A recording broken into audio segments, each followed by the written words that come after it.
Hi, everybody. Welcome to Your Dog's Friend presentation on reinforcement. My name is Lindsey Reese, and I'm going to be your presenter today. I definitely want to thank Deborah and Your Dog's Friend. I am a huge fan for trainers like myself who want to steer students in the right direction for education and resources on dogs. Your Dog's Friend's service to the community is absolutely priceless. And definitely, if you're new to Your Dog's Friend, check out their website for their videos, webinars, classes, and resources that are available. It is truly amazing. But to introduce myself again, my name is Lindsey Reese, and I am the owner of Positively Dogs Behavior and Training. I live in Annapolis, Maryland with my husband and two daughters who are 10 and 14 years old.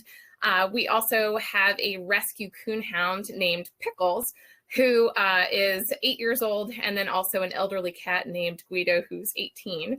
I am a certified pet dog trainer who is knowledge and skill assessed, as well as a Pat Miller certified level 1 trainer.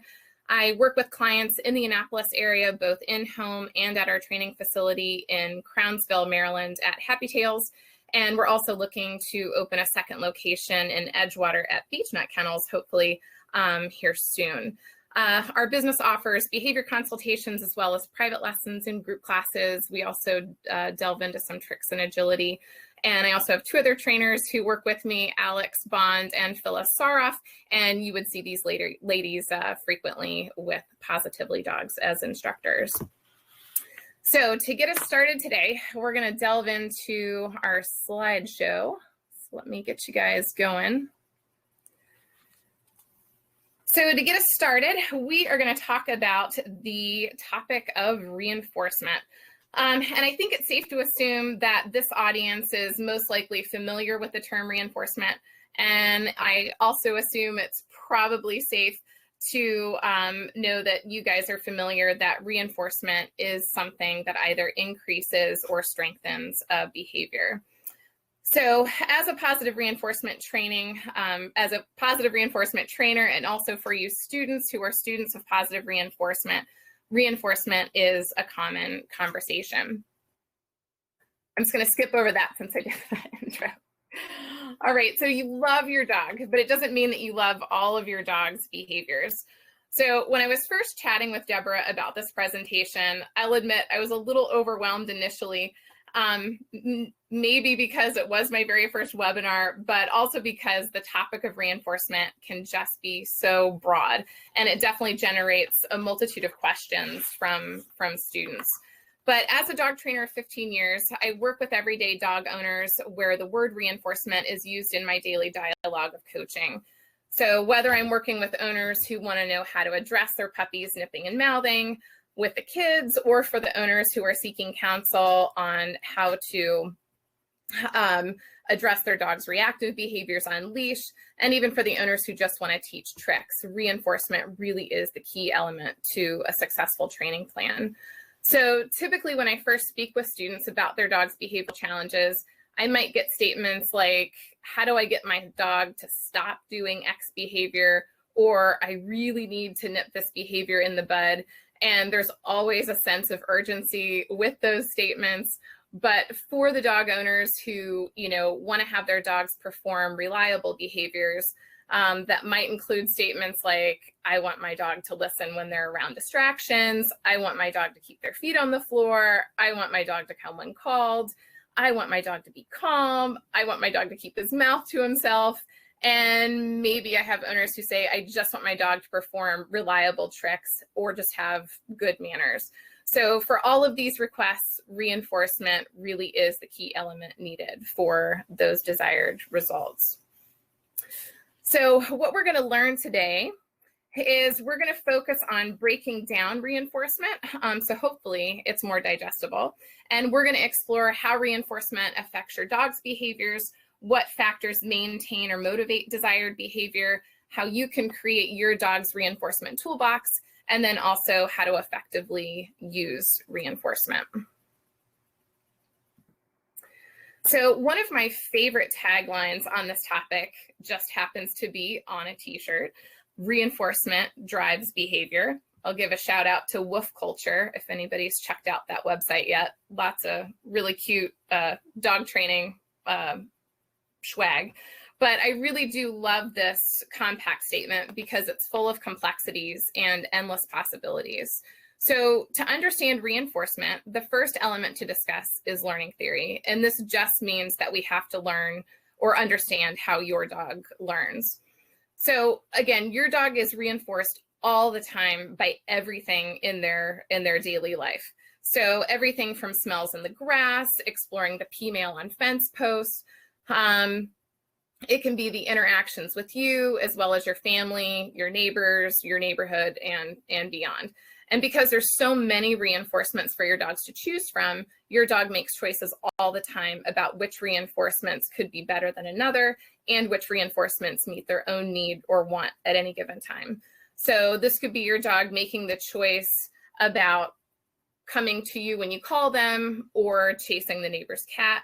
It could also be as simple as your dog choosing to eat the cheese around the medication that you have to give them. Or it could be your dog choosing to get into the trash over the litter pan. I guess both of those examples, maybe both of them could be equally reinforcing, but you get my drift. The point is that there's endless choices of reinforcement for our dogs, even if those choices are not part of our preferred outcomes. So most times we as people, we're going to identify the less desirable behaviors to be distractions, spite, or bad behavior, but in reality, they're just reinforcements. So whether a reinforcement is produced by you or by the environment, if your dog finds an edible, an interaction, or an activity to be worth their while and they repeat it, then it's going to be a reinforcement. So just when you think you didn't need to retain your Psych 101 class, that's where we're going to go next. And if you recall Skinner's studies on operant conditioning, this is going to give us an idea of how we go from behavior, whether it's going to be increased or decreased in the future. So if you recall Skinner's studies on operant conditioning, just to give you the definition, operant conditioning is a method of learning that occurs through rewards and punishment for behavior. And through operant conditioning, this is where your dog makes the association between a particular behavior and a particular consequence. So one way to look at this is through Skinner's ABCs of operant conditioned learning.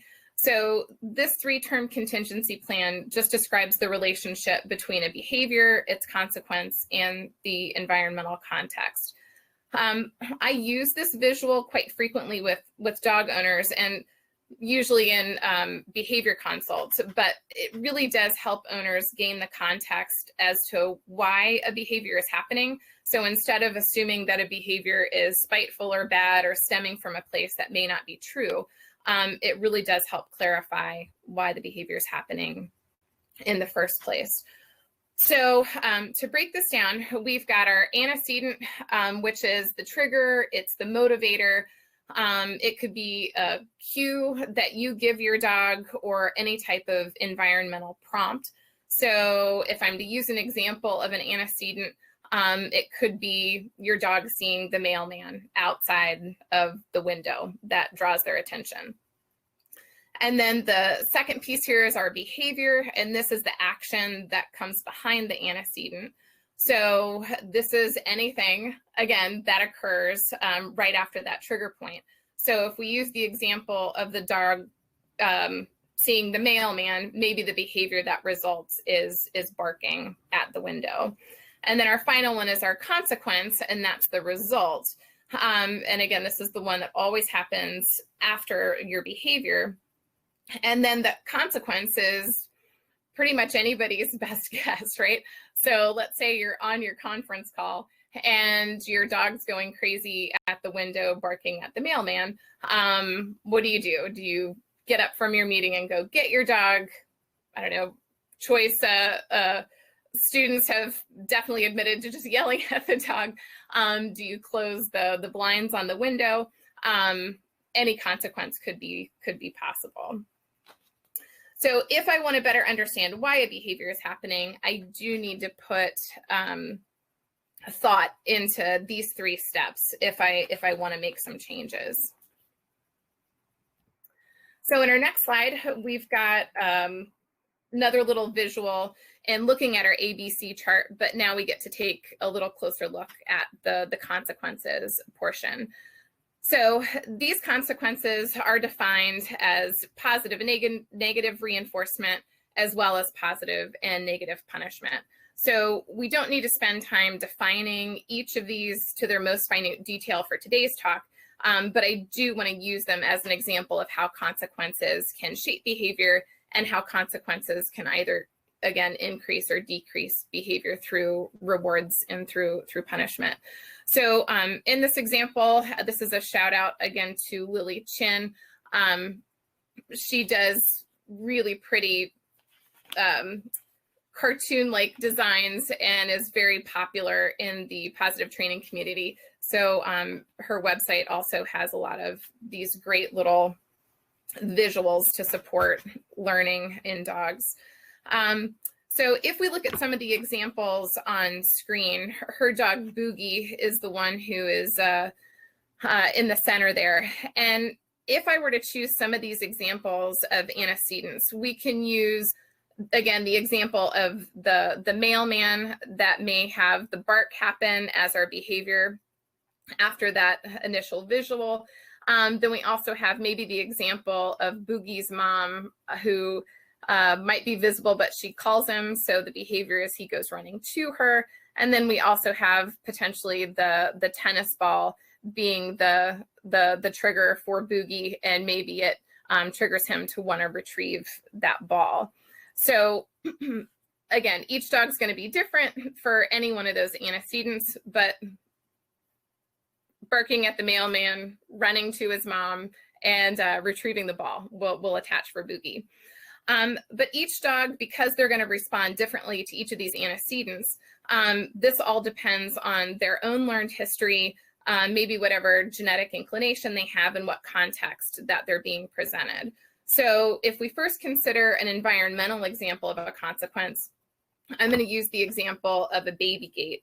So many of us use these, and they're definitely a common management tool for most dog owners.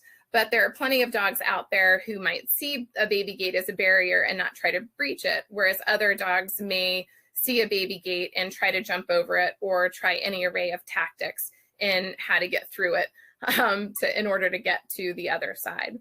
So when looking at consequences, any of these actions can produce different results for dogs. If a dog has tried jumping up on the baby gate and the gate falls over, which scares the dog to the extent that the dog no longer wants to jump on the gate, this dog in turn has experienced some form of punishment. And to be more specific, that they've experienced positive punishment, meaning that something is bad has happened, so the behavior of jumping up on the gate would decrease. But if we take the same setup and we have a dog who jumps up on the gate and who they completely clear the gate in order to get over it, and it doesn't scare them, then this dog's gained access to wherever that they want to go. And then this dog has experienced positive reinforcement, which now increases the chances of them doing that behavior again. So, of course, as a positive reinforcement trainer, and for you listeners who practice positive reinforcement, we tend to use, well, we do use the green areas on this chart of positive reinforcement and negative punishment as working parts of our training philosophy. So when it comes to training, we always want to make choices that will either be adding good stuff to increase behavior or just removing good stuff or access to good stuff in order to decrease behavior. So once owners know how a behavior transitions from the antecedent to the behavior and then to the consequences, then we can make changes at any point in this 3-step process for a preferred outcome. So if the antecedent can be changed, it'll in effect change the behavior. If the consequences change, then you'll affect whether a behavior increases or decreases in frequency. So as a supportive visual of dogs going over baby gates, we've got a couple of dogs just to take a peek at. But my first dog was definitely this dog. If there was ever a baby gate, leaning even against a wall, it didn't even have to be in a doorway. She was scared of anything that moved. So she definitely experienced all things baby gate related to be punishment. Whereas certainly many of my clients' dogs, they could bull right over the things, jump over the top, or, knock them down even in a big bang. And as long as it gets them to the point that they wanted, it's just, not a punishment at all. It's more of a reinforcement to get to the other side.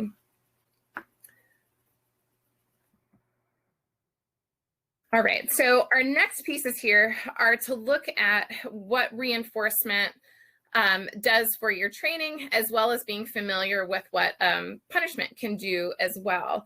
So because all dogs are different, you can take, again, that same antecedent, the same behavior, and find the consequences to be received differently by each individual dog. So, some of my, some dogs may experience reinforcement while others experience punishment, but we really have to know our dogs in order to know how they're going to receive interaction. So we're going to take a look at reinforcement and punishment from your dog's perspective. So in this photo, this dog, we have a question: is this dog being reinforced, or is it being punished for jumping up? So either scenario could be possible. Since it's a still shot, we don't really know what the context is. So is this dog jumping up to be pet, or is he being held there for the photo? So if we did want to know if a behavior is being received by our dogs as a reinforcer or a punisher, we'll just have to consider, again, if the interaction would be increasing or decreasing in probability. If your dog, again, is reinforced, increased behavior is going to happen. If they're experiencing punishment, then behavior is going to go back down. So we as humans tend to make the mistake that interpreting what our dogs find as reinforcing, we might want it to be a reinforcer, but actually it's being received differently. But if we think of punishment as being something that's catastrophic, harsh, or abusive, many times it's not. It's actually quite benign. Punishment doesn't have to be necessarily mean. It just means that, again, if we're seeing behavior diminish, then we have to consider that whatever interaction is going on may be punishing to our dogs. So in this photo, if we were to ask the question, is this dog experiencing reinforcement or punishment? We could break it down and say, if the person were to stand up and then kneel back down again, if the dog jumped back up for interaction, then yes, we could bet money that it's a reinforcing interaction. But if the person stood up and knelt back down again and the dog didn't want to come over for interaction, then we can assume that the still shot was potentially a punishment from the dog's perspective. So when we as people, sometimes what we want to see as a reinforcer may not be reinforcing for the learner. Just remember that it's always up to your dog to determine what's reinforcing and what's not. So even if we really, really, really want our dogs to love our food, affection, toys, and interaction, sometimes they just might not. And if we push our wanted reinforcer onto our dog, then we're going to quickly see behavior start to diminish. So to give you some visual examples, I have a couple videos of my own dog, Pickles, and in these videos, what I'm going to do is hopefully give you some examples of how I can use the exact same interaction and have it perceived potentially differently by even my own dog. So let me just click play and make sure my volume, it has kind of a goofy music going with it. So anyway, so this is my dog Pickles, and for the most part, she is pretty tactile. She enjoys having her face scratched, her sides rubbed. She will seek that out pretty much in any given moment where somebody's sitting still long enough. My kids always like to refer to her as being the head plunk dog, where she'll run up and put her head on you and insist on getting some pets. So if I were to look at this particular interaction, I might say, oh, that's a dog that really loves to have tactile touch and be interacted with through petting. And for the most part, she actually is. She's a pretty easy keeper in regard to being able to handle her and do grooming and all sorts of other tactile things. But in our next video, I'm going to use petting again, but we're going to see what happens when I try to incorporate it into a little mini training session. So just to give some context on this, I'm really not asking her for anything. I'm literally just moving around with some kibble in my hands and just seeing what she's going to offer. Let's see if I can get that going. So she's offering just doing a sit, and I'm going to reward her with the kibble, and then I'm going to go in for petting. And she's giving me the, what are we doing? Look, and go ahead and reward her again. We're going to move over to another part of the deck.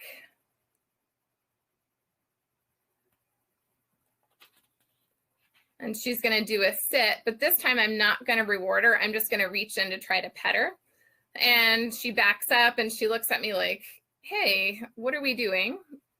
Did you forget my reinforcement?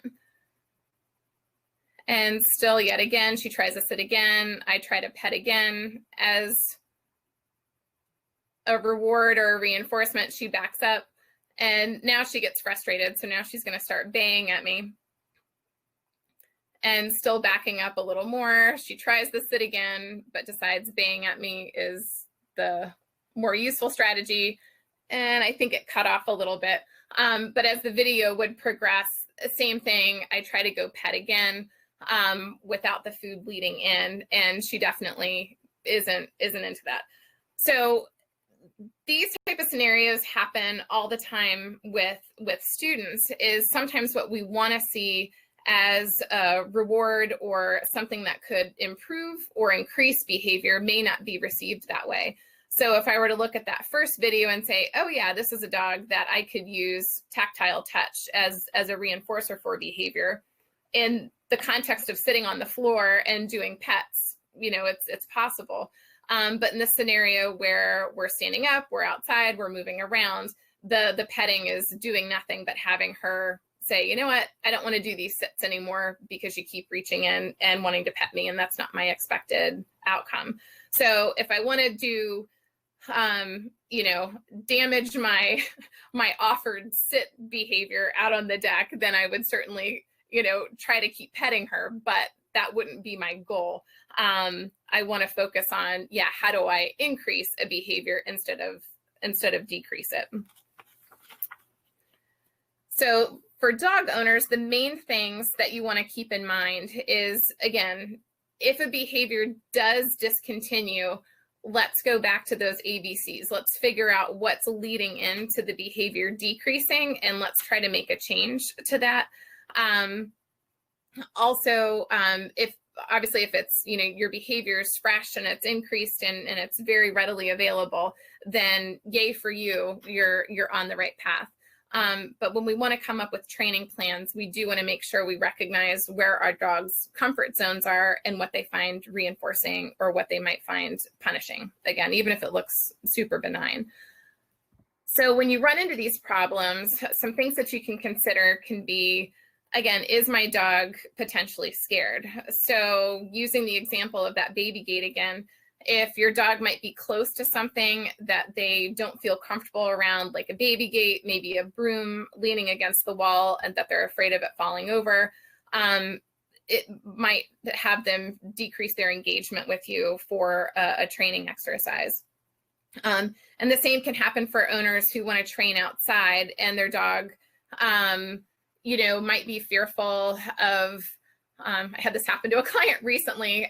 They had a bee's nest, or ground hornets actually, And she didn't realize this, and the dog wasn't going through one of her gates until we noticed that the dog was scared of going toward that side of the yard. The other things to consider is, did something painful happen to my dog that you could attach to that interaction? So, it happens to the best of us. Maybe we're working on, a downstay, we accidentally step on our dog's tails, or, step on a foot while we're out, walking them. And maybe those clumsy moments, that happen could certainly affect your dog's perception of that interaction. The other one that you consider is my dog frustrated? And that can be broken down to, are my cues clear? Maybe am I just asking too much in this training scenario? And then our final one is my intended reinforcer working? So we're going to talk obviously more about what you're going to, or what options you have to choose from. But yeah, does my dog even like what I'm offering them? Does it have any value to my dog? So another one of my favorite quotes here by Chirag Patel is, training is something that we do with our learners, not something that we do to them. So again, in those scenarios, if you ever see a behavior start to fall off and not be as readily available as it once was, let's just take some inventory and figure out what could be going on to either bring it back up again, or again, just change the context of the training situation.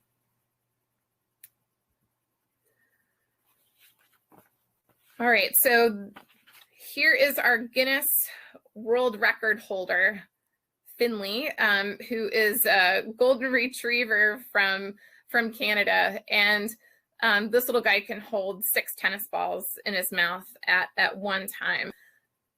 I have met a few dogs that can do this trick, but certainly not with 6. I don't know how the heck he gets them all in there. I think it's the stretchy lips that that hold those suckers in there.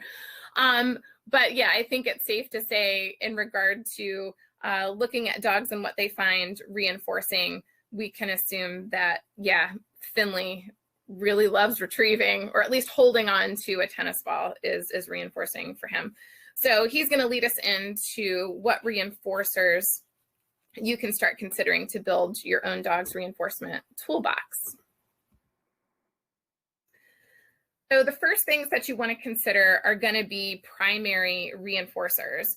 And this relates to anything that's a biological reinforcer that ensures an animal survival. So these reinforcers do not have to be learned. They can include water, food, sleep, air, shelter, and sex. And of these primary reinforcers, the one that we obviously use the most is food, but providing access to the environment and other environmental reinforcers are also excellent motivators that you can use as reinforcements in training.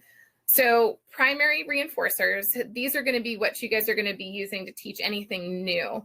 So in looking at our list, it's really easy to see why food is the most chosen of these primary reinforcers, and namely because it is just so easy to use and move on to the next reinforcement. The other reinforcers that you can add to your toolbox are secondary reinforcers, and these are reinforcements that typically do have to be learned. And this can include retrieving a ball, playing tug, physical petting, praise, body language from the owner, and even eye contact from their people. So when we look at choosing reinforcements for our dogs, we do have kind of a set 5 that we can look at. Oops, I didn't mean to flip forward there. So the ones that we're going to break down today are going to be our big go-tos of food, but we're also going to talk a bit about toys as well as interaction, also access to the environment, and then social as well. And Deborah, I didn't know if I should stop and do questions or... We have one question now, which is, how do you go about getting your dog to obey commands without food if that is what they come to expect? That's a great question. We're going to talk about how to build in secondary reinforcers. And it's usually the answer is variety. So we're going to jump actually into that next, and hopefully that will be answered, if that's good. Okay. All right. So the first area that we're going to talk about is food. To answer our question, food definitely tends to be a number one go-to, especially for us positive reinforcement trainers. And it is a good go-to, but we will have more choices ahead of us to be able to add into your toolbox. But because food is a primary reinforcer, I do want to just, give you guys some good ideas based around it. So food, again, it's the easiest of the reinforcers to use. I prefer to start all students off with using food with their dogs as long as the dogs are able to consume it, or they're comfortable enough to take food. It does offer students the ability to learn proper timing, their delivery, helps them improve any mechanical skills, and also the handling that's involved. So if I have students who have only learned, let's say, like traditional methods of training where they're relying on, potentially pushing or pulling on their dogs, it definitely makes it much easier to have them put food in hands, just put the leash down, and then help them learn how to maneuver their dogs and move them through lures or just doing food placement on the ground. So again, trying to avoid any handling that could have the dog experience punishment. So when choosing which food rewards to use, again, it's going to be all up to your dog. So if your dog will eat it, and if it's not dangerous to their health, it's food. So always start off, as we're all taught, go low value first. Start off with your dog's potential kibble. Then you can move up to some soft training treat. And from there, choosing a higher value item, which could be just another flavor of training treat. But typically, we're going to delve into higher valued proteins like chicken, beef, hot dogs, etc. And obviously, in this frame, I chose all of the higher value rewards that I'll typically use with my students. But the other reason I really like for students to start off with food is also so they get an idea of what values look like.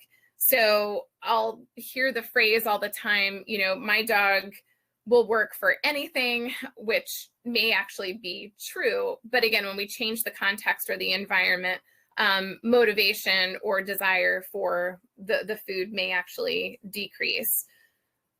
The other question that does come up frequently when using food as a reinforcer is, I don't want my dog to gain any more weight, or maybe they're working at weight reduction. So again, it's a pretty simple fix. If anybody's concerned about weight gain, you just pre-measure your training food. And I also like to make sure owners have their dogs on a structured, regular diet. So there is a measured amount being given however many times a day that they're feeding the dog. Kind of a funny story on food. I have plenty of students who, might come to class wanting to use Cheerios or, some type of really easy, quick delivery item, which can work really well. And I had a student come to class one time with his lab, and he came with a bag of romaine. And I was like, what is going on? And he's like, oh, he really does eat anything, and we're going to work for lettuce today. I was definitely skeptical, but in this case, the owner was actually right. the dog loved to eat lettuce. But typically, again, that's not the norm. Typically, higher protein items are going to be on your dog's potential desire list. So when I get students working with food, again, most of it's really just to help them with timing and mechanics. So this is a brand new student. This is not my dog, by the way. This is just another coonhound. So this is the little coonhound, Tessa, and this is only her second lesson in a matter of a couple of weeks. When I first met with them, she was very fearful. She really had a hard time staying focused or taking food. And then after a couple weeks of practice at home, she was doing much, much better in being able to follow food. So, oops, back. Oh no. So again, all her mom is doing is just focusing on, again, practicing her own timing. My audio is a little off, so that's why I have that turned down so you can't hear her cues. But she's just focusing on, teaching her how to follow lures. Can she, stay focused and working with her? Pretty simple beginner stuff. But again, the reinforcement for these interactions is the reinforcement of food. And in this video, yeah, Tessa's quite happy to receive her food rewards.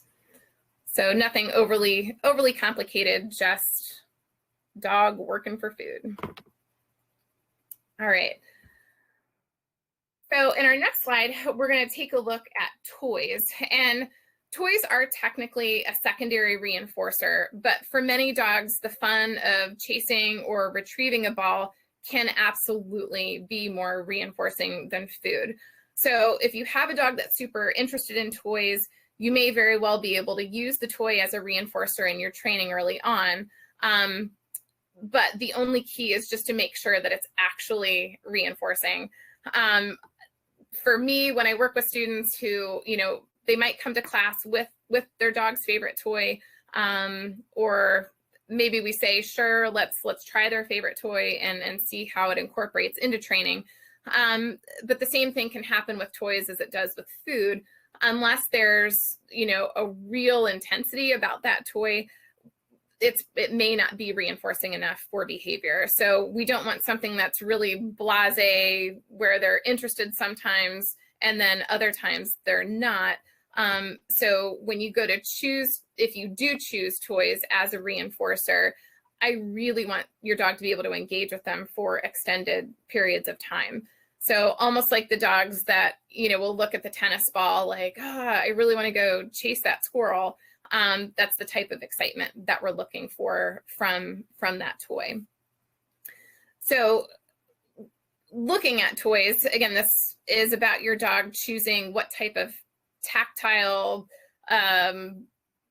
thing that really gets them excited to play. So, some dogs might be more inclined to play with something that's plushy, whereas others may like squeakies. Others may really enjoy some form of tug.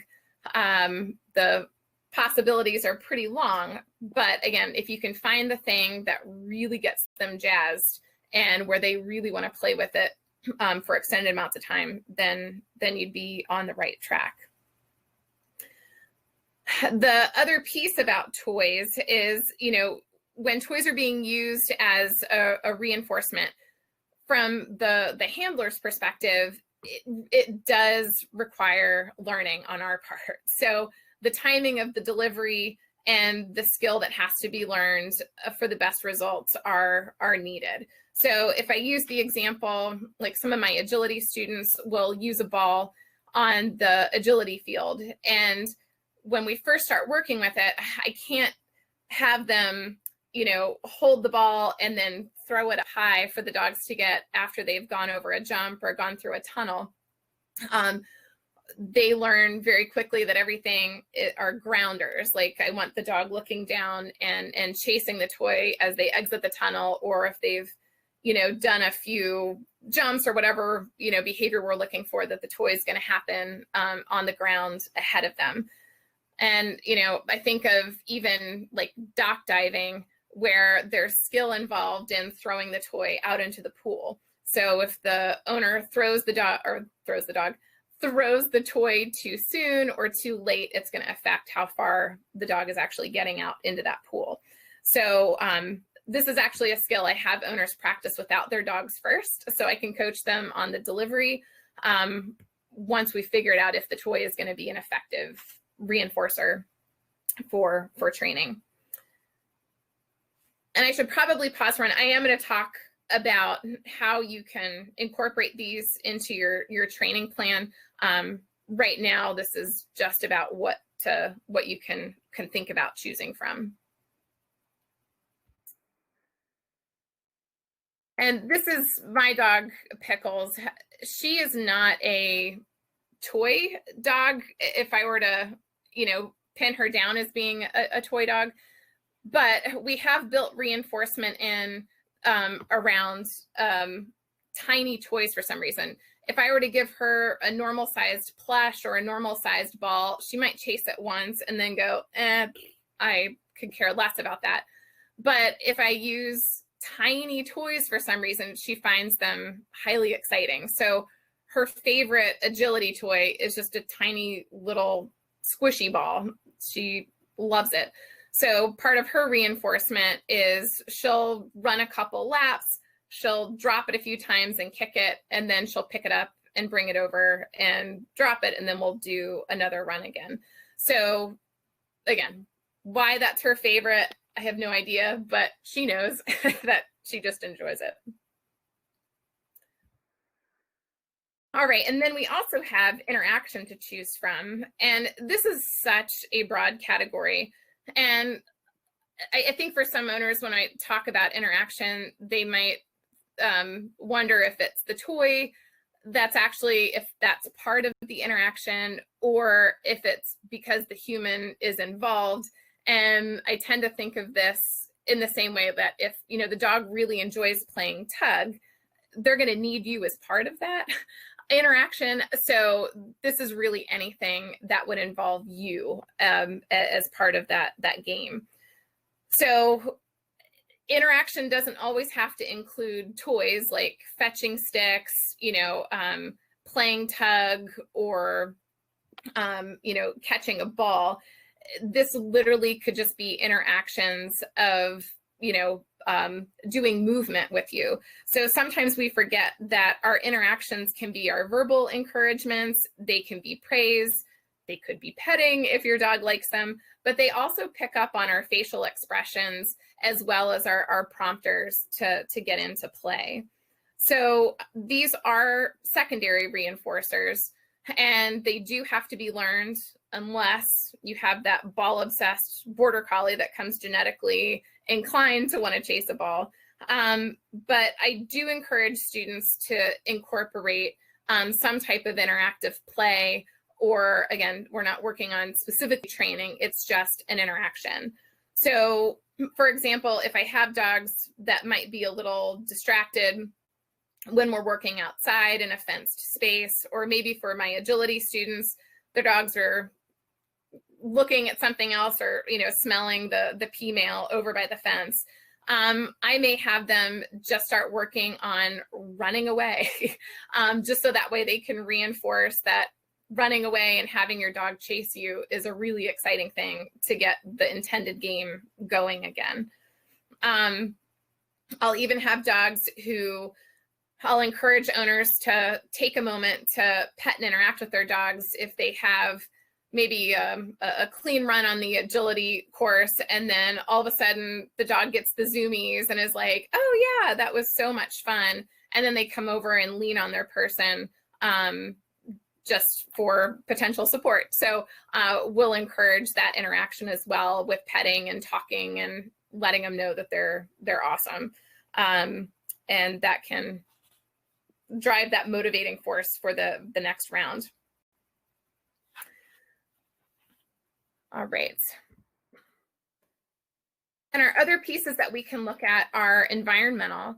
And as someone who owns a coonhound, I can't say a coonhound is necessarily every trainer's, I don't know, desired breed, just because they are so environmentally, it just reinforced.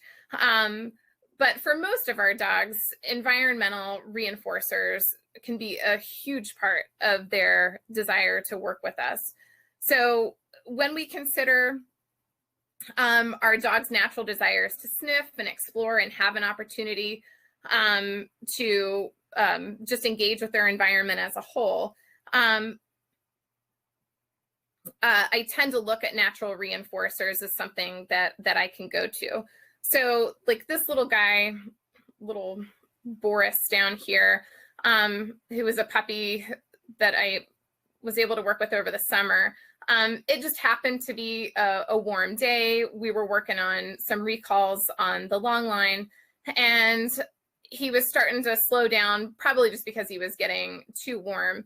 But, his owner just happened to, pick up the stick that was on the other side of the driveway, see if at least, Boris was happy to follow him for several jogging steps away. And when Boris happily, came bounding over, he was able to have, his stick, which of course, he chose the cool spot on the pavement in the shade that was already a little damp to enjoy chewing on the stick. So again, anything from digging, which was one of my first dog's most favorite things in the world to do, that even trumped playing with the ball. If you can provide access for your dogs to enjoy things that fit into their natural behavior repertoire, then we are in good shape to use these things as reinforcers.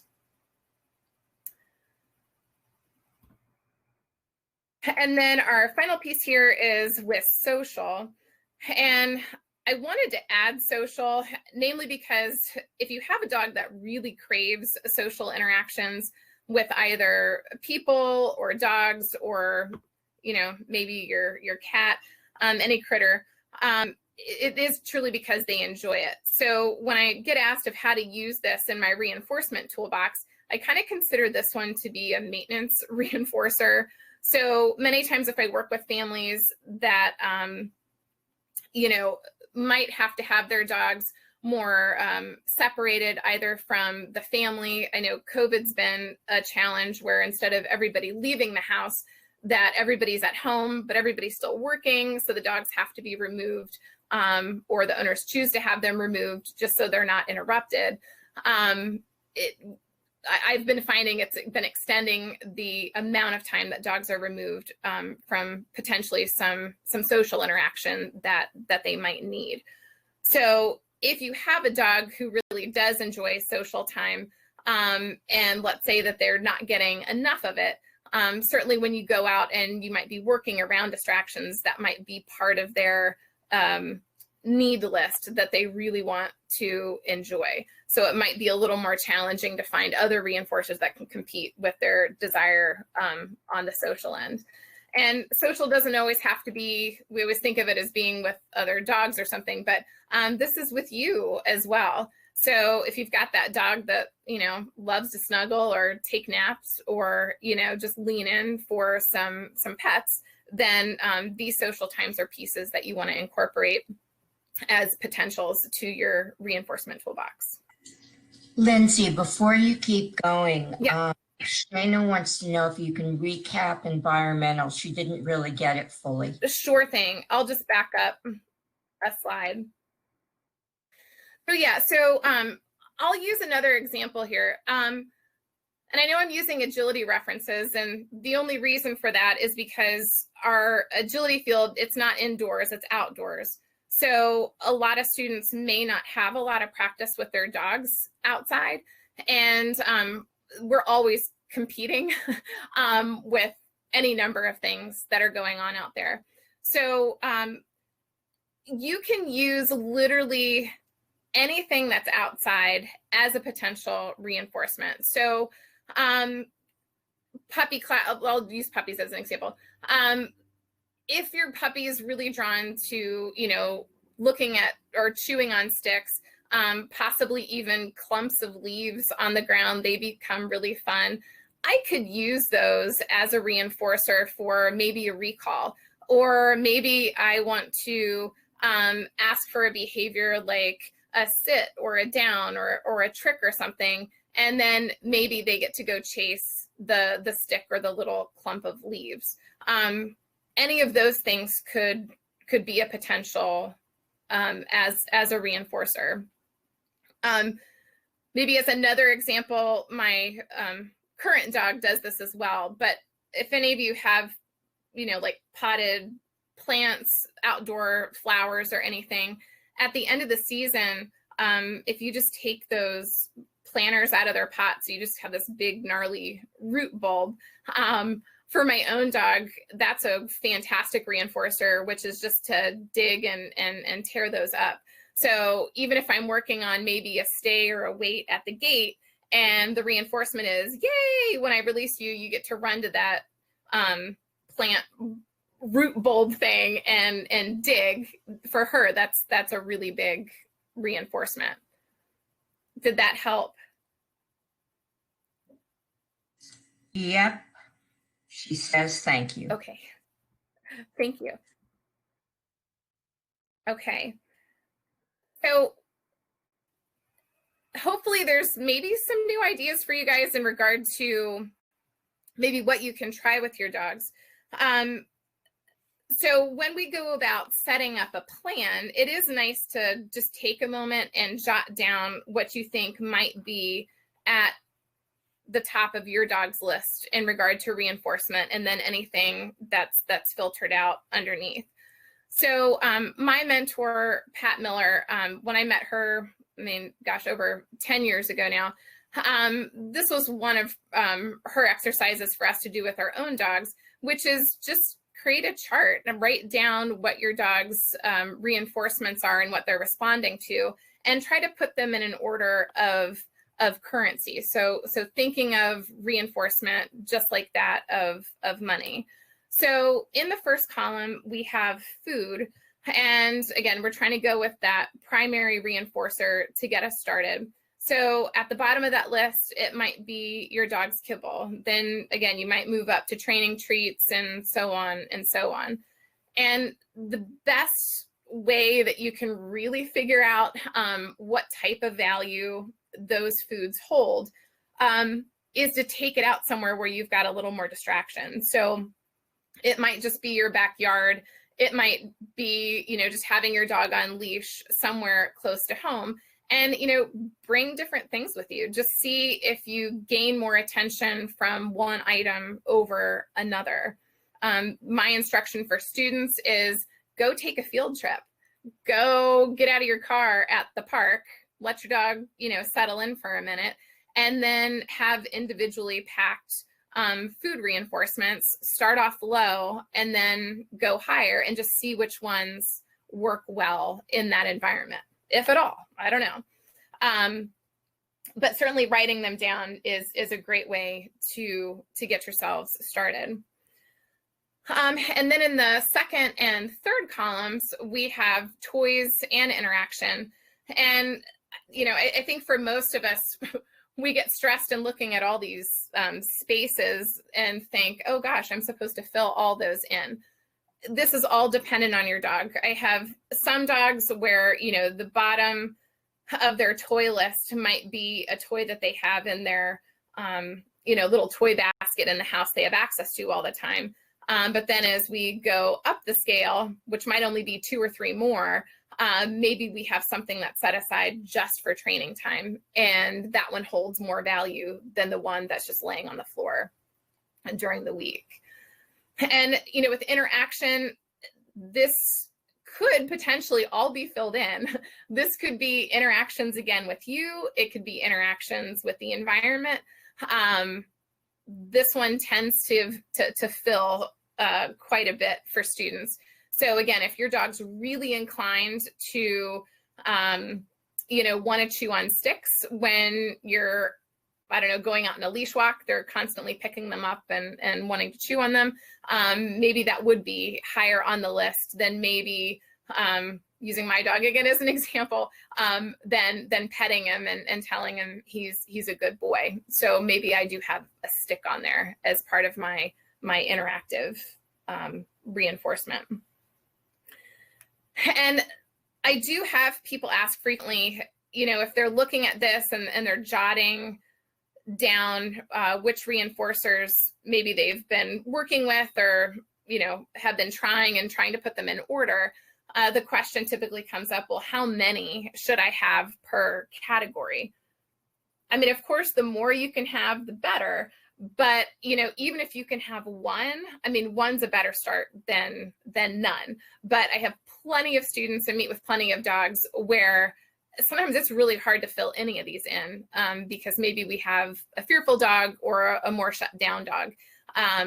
But it doesn't mean that we're not going to try some things out to see what we can put in there.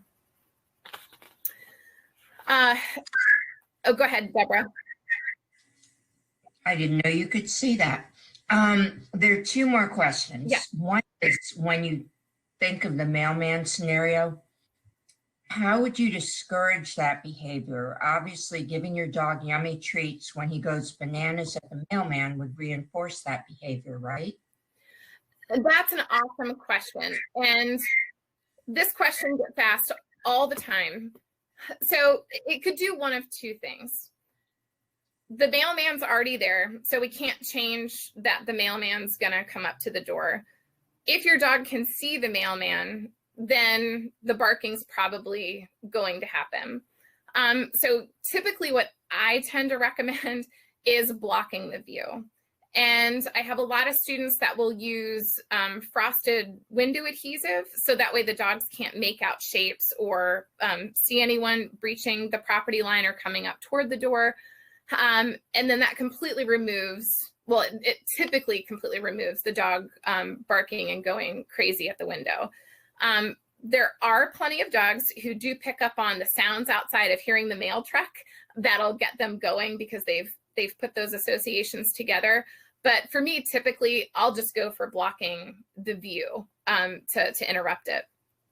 Now, if you wanted to do rewards attached to the mailman, that would be something that you would set up really specifically, meaning, like, would you be at the window with your dog waiting for the mailman to come up? And as soon as your dog sees the mailman, you're going to focus on counter conditioning of making chicken rain from the sky while the mailman's present. And then when the mailman leaves, boop, chicken stops and it doesn't come back again until the next time the mailman comes up. So if you were to actively work on counter conditioning, that could decrease your dog's barking.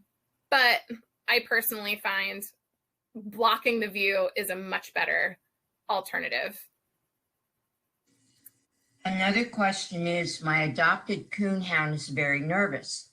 We're working on positive reinforcement for being less fearful of dogs barking by giving her treats.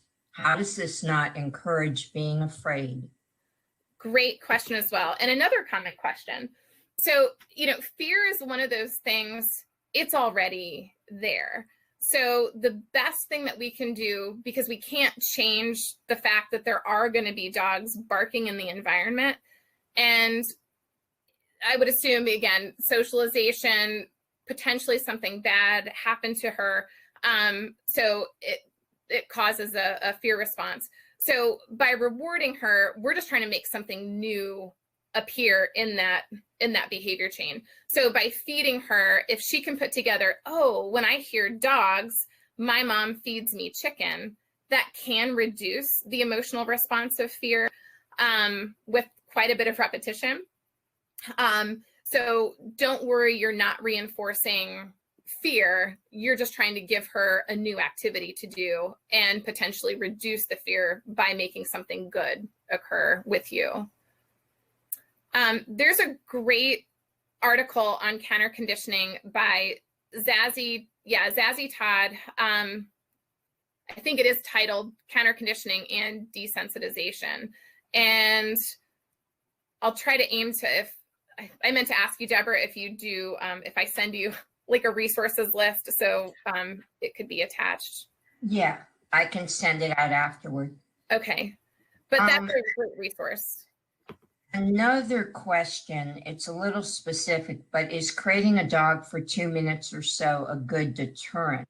She has a dog who bashes and scratches furniture to get attention, and it gets out of control, and the dog then bites. Okay. No, I mean, if it's at least interrupting the behavior, that's absolutely fine. I would also want to go back and figure out why the behavior's going there. So is it, over arousal just from some other stimuli happening? So looking at that antecedent again, like what tends to trigger the excitement? we're going to talk a little bit about this as well, about wellness. You know, how much access does this dog have to physical and mental outlets, you know, throughout its day? If it's, for that particular dog, low, and it has these big zoomy moments that then result in redirected, you know, hard mouthing, nipping, or biting, then we would want to look at the wellness pieces to see what we could incorporate. If that's all I have for now. Okay. Like I said, this is all new for me, so I like the questions. All right, so once you guys have created your reinforcement charts, we can start to figure out, oh, actually, I wanted to throw this one up here.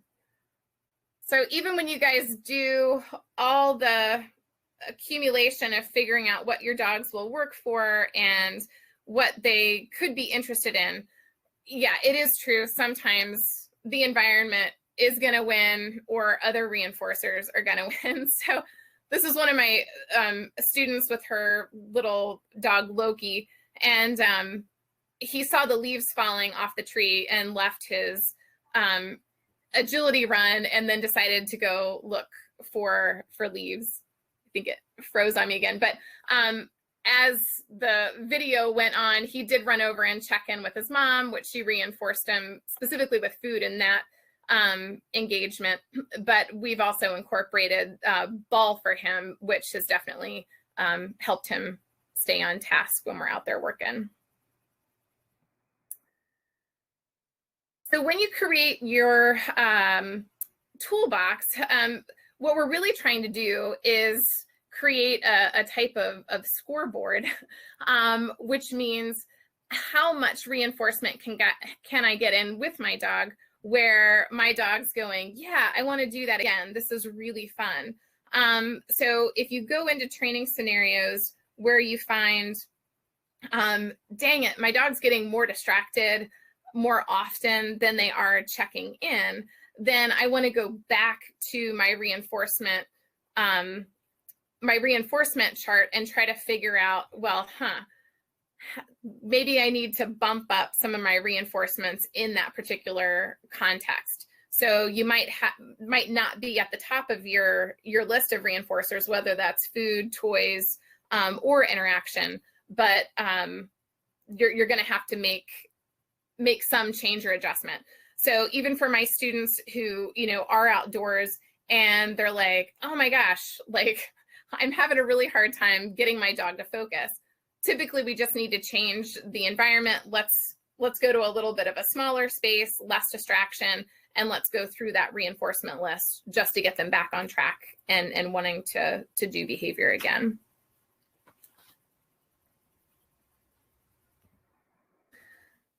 So any of you who are familiar with Ken Ramirez, he is a multi-species animal trainer, and he's, got over 40 years experience. So if that name would be new to any of you, he is the spokesperson for the Karen Pryor clicker training. And he also does a cool, I think it's a blog, which is Suspenseful. And he's always got a lot of great training tips on there. But, you know, from someone who has a ton of experience in working with a really broad array of animals, I really liked his top tips, which are absolutely true. So when choosing your reinforcers, don't take any of them for granted. You know, if that little tuft of grass on the ground gets your dog going, woo woo, I want to chase that. Sure, you could absolutely incorporate that into your training sessions. Also understanding the motivating factor behind the reinforcers. You know, if your dog loves to play ball, but your dog is more inclined to want to stop and chew the ball, typically what I'll see happen for owners is they're like, well, I want to throw it again. And the dog's actually enjoying laying there chewing it. So now if the owner's taking the ball away too quickly, the dog's like, ew, I don't like this game anymore. I'm going to run over here and just lay under the table or whatever and have this ball instead. So if you can recognize in that scenario that your dog just likes chewing the ball, give them a minute. Like, let them enjoy chewing the ball. And then when they're ready, or you feel like, all right, we're ready for another throw, then you can throw it again. So again, understand what motivates the dog to use the reinforcer in the first place. And also evaluate, how effective your reinforcer is. And this is something that is always changing. There's never a point in time where you get to create your reinforcement chart and say, okay, my lowest value are milk bones and my highest value is chicken, and then I've got some choices in between for food, and then that's that you're never going to change that. So I compare it to, being an adult. Do I like candy now as much as I did when I was a kid? No, not really. So over time, these things evolve, they do change. So you're always going to be looking at those and saying, all right, did my value drop on that one? And then do I pull another reinforcement in? Also be aware of the expectations your dog has in regard to a reinforcement. And I think this was one of the first questions that came up. So yeah, if, and I'll use another out on the field example. So this morning in agility class, my beginner class, this seemed to be happening with all my beginner students, where they may not have brought enough rewards, or the rewards that they thought were going to be high value actually were not. So then they kept downgrading to the ones they had more of, but the dogs were working for a high value reward.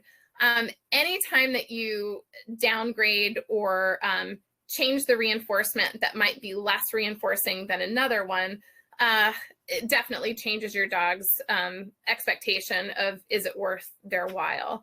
So when you do training, this is why creating your chart can be so helpful, is just know that you have go-tos. But once you've spent up or maybe run out or don't have any more means of reinforcing, you should probably just consider your training session to be a wrap, and then you'll come back to it later.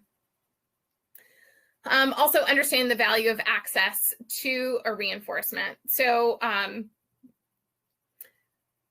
let's say, for my, own dog, who we have a front yard and a backyard that's split, something as simple as she just loves to go out to the front yard because it's not a common space that she typically goes to.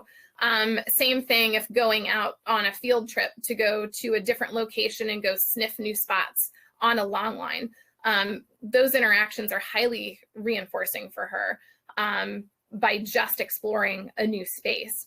So a lot of my recommendations for owners is, get your dogs out, like try to enjoy things. Again, if they're at a place that they can do this, try to enjoy things, or, provide them access to things that you would like to enjoy with them throughout their lifetime.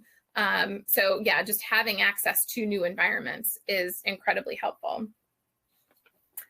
And then our last one here, is just looking at behavior and really identifying it, whether it's a reinforcement or if it's a punishment.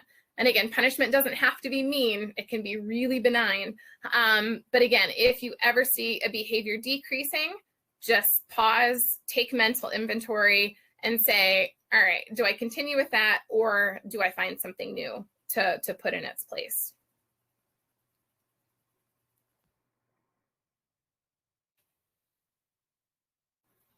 Okay, so to roll with some of the common questions that come up here, is looking at, bribes versus reinforcement. What if your dogs don't work for treats?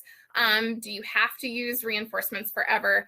And what if you've ended up reinforcing a behavior that you ultimately didn't want? So if any of you had these questions on your brains, hopefully these will help cover those. So the first one to start off with is talking about bribes and reinforcements. So just by definition, again, if you're going to be bribing, you're just persuading an action to happen. Whereas if you reinforce, you're strengthening it. So I like to tell the story of actually when I was very involved in the horse world. I rode quite a bit as a kid. And then when I moved to Maryland, I really thoroughly enjoyed getting into eventing, and I was at the barn every day and rode multiple times a day. But a job that I was applying for was for a barn management position.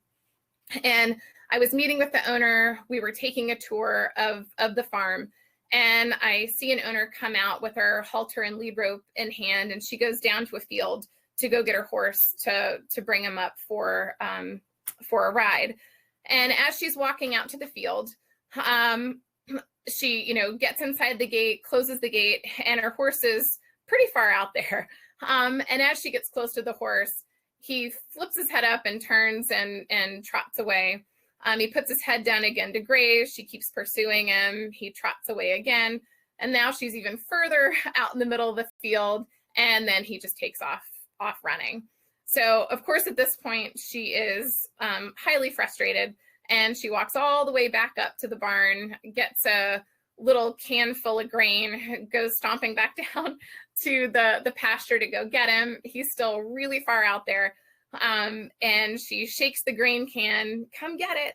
And the horse perks up, and he doesn't come to her, but he stands still and lets her put the halter and the lead rope on. But once she gets the halter and the lead rope on, she says, "No, you can't have it. You're a bad boy." And then walks him all the way, back up to the barn and tacks him up for her ride. So the question in that one is, did she just reinforce or punish the horse in that interaction? So if you said punish, you're correct. So now that the horse is captured, from his perspective, he didn't get a reward, and whatever he was avoiding by not coming to her is now going to happen anyway. And then on top of that, it wasn't even made worth his while. So for him, that was just a long chain of punishing events. So grazing was probably much, much better. So in this scenario, would inevitably decrease that horse's likelihood of coming to her the next time she called him. But on the flip side, let's say she immediately just went to the grain room and got a grain can, and knowing that he can be, I'm going to put this in quotations, finicky about coming in. And every time she goes out, he's like, "Oh, cool, here comes my person with the grain can." And he happily puts on his halter and lead rope and comes walking in. Cool. He's received positive reinforcement. That's definitely going to increase the likelihood of him coming in the next time she goes out. And even in that situation, just her presence might actually be drawing him in the next time she appears. But on the flip side is then, if I have an owner, just applying this to, even dog training, these things happen all the time for owners. You have to go to work. You need your dog to come in from the yard. Maybe your dog is not wanting to come in because they know they're going to go in their crate or, be alone for the time that you're away. Or maybe there's just something more interesting out in the yard. It may not even be anything that you find of interest, but maybe there's some amazing smell that they want to check out. But going back to our horse example, if that owner went out there, with the grain can and the grain was working, and then all of a sudden it stopped working, then my question would be, what else is this horse concerned about coming in for? And, is the horse experiencing any pain? Going back to our questions that we talked about earlier, is the horse not feeling well? Is the horse experiencing punishment during its ride that is keeping him from wanting to come in? Like, there's a lot of possibilities that could be in there if the behavior decreases. So just fun things to consider when looking at training. So for those of you who have these dogs that they don't work for food, for treats, maybe they really don't work for anything, this definitely makes training a lot harder. So if I have the owners report that they have dogs that are not working for food, the first thing I do want to tap into is talking about wellness. And when we look at wellness, I want to make sure that we actually have a healthy dog and that we're not competing against anything that could be medical, that's suppressing appetite or causing the dog to not want to eat in the first place. More often than not, this is an area that I think routinely gets overlooked. And I can receive phone calls any day of the week where I have owners reporting, you know, that their dog's misbehaving. And then once we get into further conversation, I learn that the dog's actually on a slew of potential medications, or that the dog's showing signs of lameness or having loose stool, maybe consistent vomiting, maybe not being able to sleep through the night, or possibly just showing signs of lethargy. And these are all big areas that we want to make sure we address even before training could be a consideration. So in breaking some of these areas down, and if any of you do have dogs that don't eat, feel free to ask questions in regards to maybe what you've been trying, and if anybody has had any medical things discovered. But you know, your routine medical care, this is going to be at least at minimum, you know, your annual exams. Typically, I don't know, I guess my dog goes in, she's pretty healthy, but maybe a couple times a year just for, you know, boosters or health checkups.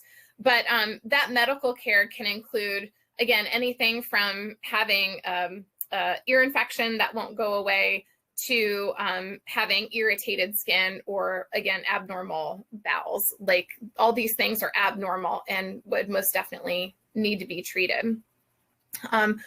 Also, if I have dogs who are lacking in appetite, sometimes I learn that these dogs do need more access to physical exercise in their day. So, you know, some dogs might need, you know, only a 30-minute leash walk once a day, where others might need, you know, a really solid, you know, 30 to 45 minutes of running in an open fenced-in yard, potentially multiple, you know, times a day. It all depends on the dog.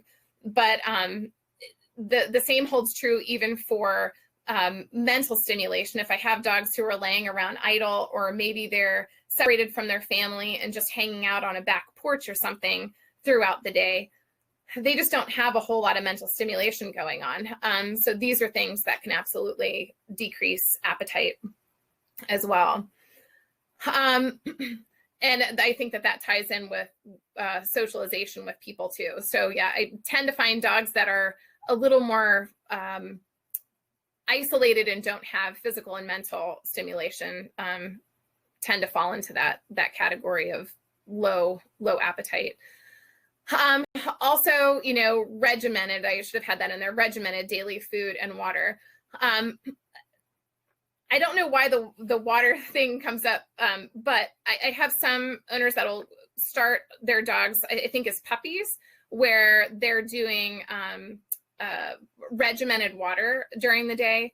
And then as the dogs get older, either the size of the bowl doesn't change, or the amount of water that the dog is taking in is just a lot more as an adult dog than it was as a puppy. And then people forget to refill the bowl, or maybe they don't have enough access to it. So I do find for these dogs as well, you know, having regular just access to water all the time and on a regimented feeding schedule is helpful.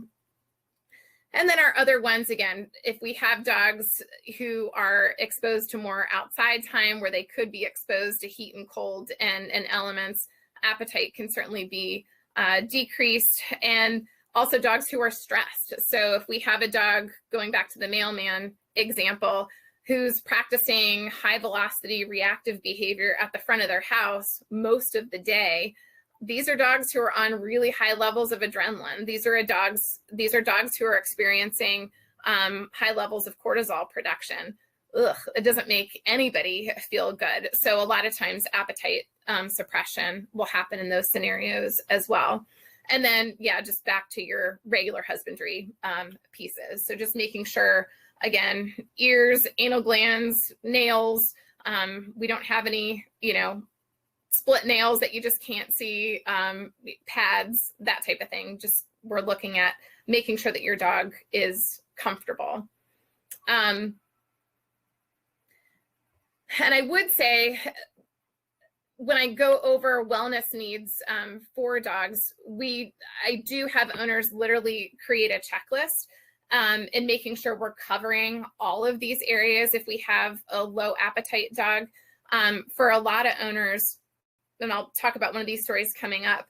I had one owner recently, she couldn't figure out why her dog was limited in appetite. And what she was figuring out was that her mom who would come visit would lay out all these little chews and things, and the dog was actually stashing them and hiding them throughout the house. It was a small dog. And so she was just helping herself whenever she wanted. And it took a while to figure out what was happening. But once we were able to remove all those added edibles and all the extras, then we were right back to having a dog who had an appetite again, who could eat out of a bowl just fine, and who was much more receptive to our training. And I'll just pause there again just to see if anybody has any comments about lack of appetite. The only question we have isn't really related to appetite. Okay. What it is, from Kathy, I am wondering about resource guarding. My dog loves certain males and gets aggressive with me when I try to take him away. I had him neutered 3 days ago and hope this behavior will not continue. So, and I'll go back to that. So she was saying resource guarding when she tries to take the meal away. Was that the? No, males, not meals. Oh, males. Dogs. Okay, so I'm sorry. Could you repeat the question again? Well, she is thinking of it as a resource guarding issue. I don't know if it is, but she says, my dog loves certain males and gets aggressive with me when I try to take him away. I had him 3 days ago and hope this behavior will not continue. Got it. Males, not dogs. Yes. Perfect. Just clarify that. I'm with you. Thank you. No, that's a good question, Kathy.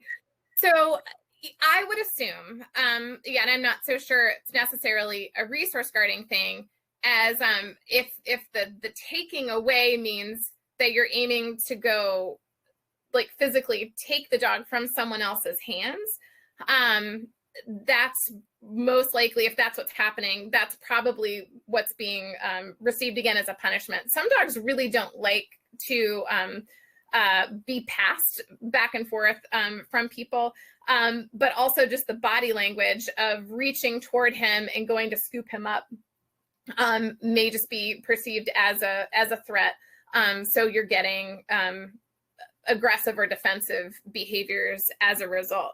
So, a solution that you could try is, instead of, if it is a taking him physically from someone, I might try to set him down and see if he'll follow you to another location, where, if that is the goal.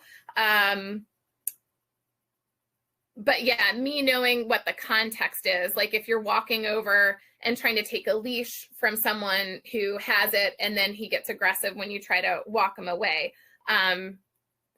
Similar, but I would have to know the context. So maybe you can put in the comments what the context is of that one. Okay. I mean, she said he gets obsessive, then aggressive, but maybe we can get more information, Kathy. Sure. All right. Yeah, keep going. That's okay. Okay. I'll just, keep rolling. Oops. Oh no. There we go. I was like, oh, screen stuck. All right. So for those of you who have the dogs who won't take treats, then I know the other end of the spectrum is for the owners who have dogs who only pay attention when there's actually food present. So this is typically a handling and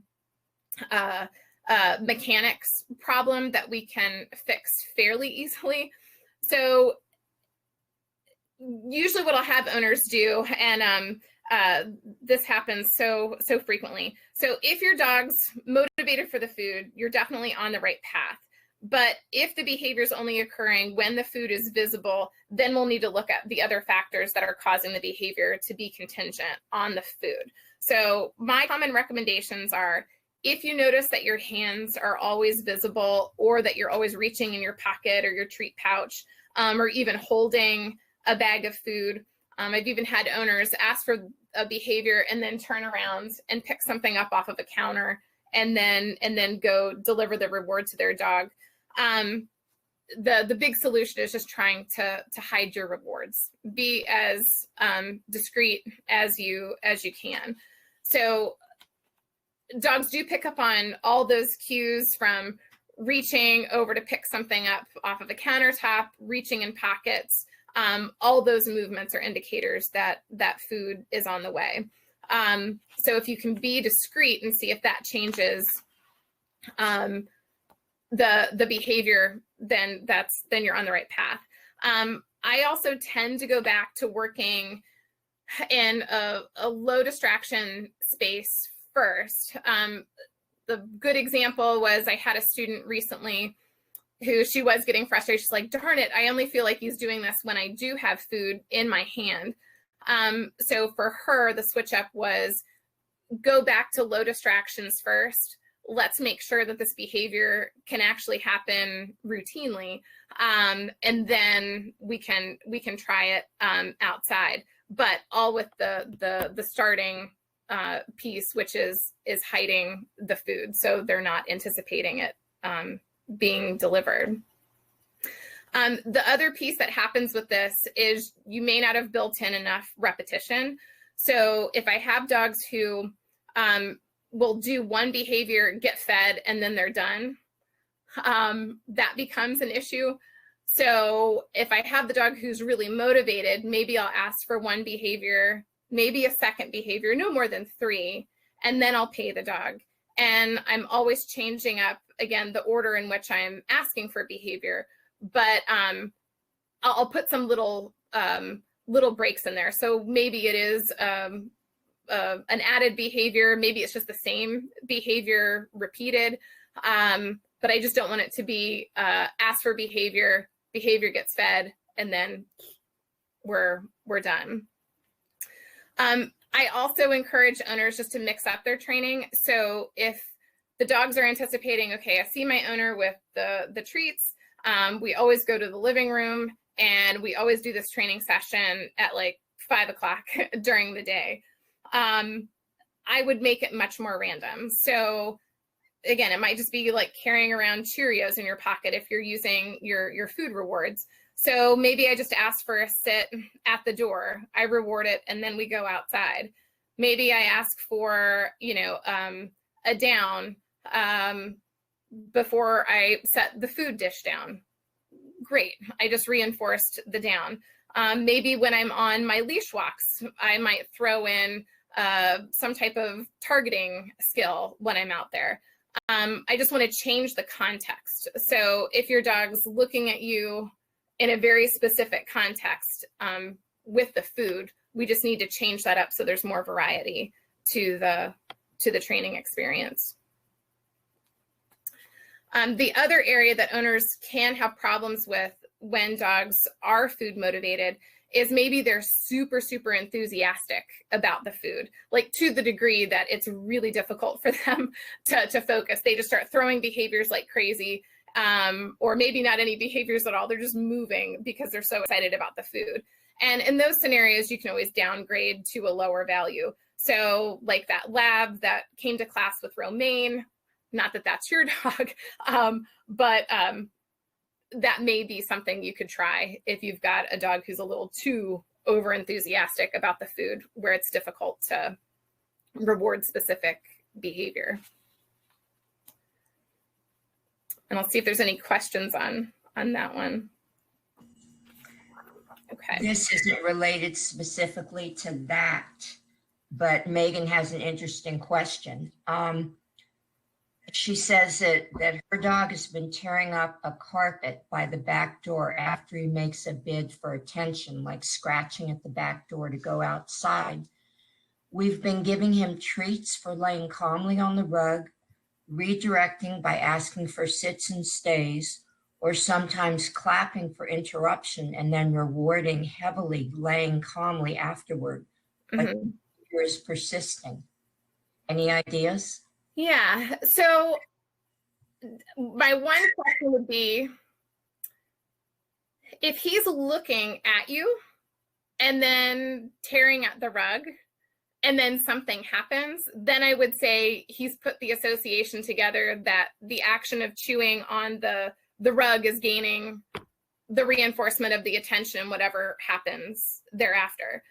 Now, if he's just laying on the rug and he's chewing it, he's not aiming to visually engage you in any way, he's just chewing, then I would say I might just switch up. I might just get rid of the rug, honestly, altogether for a little while. You know, it's not uncommon that, you know, if he's bored or just wanting to chew, we could try to provide him an alternative chew option to have on it.